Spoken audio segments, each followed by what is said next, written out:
My name is John, and I'm in the machining program at MTC.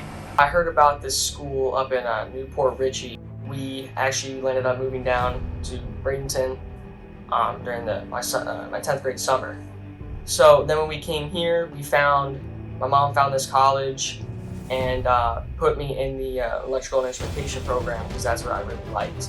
Like I like that stuff, and so I took Mr. Lloyd's class. I completed it, and now last year I was talking to him about like where I should go next, kind of just like what would correlate to like electrical and like the stuff that I've done, and he recommended me to this class actually. So that's pretty much how I got here.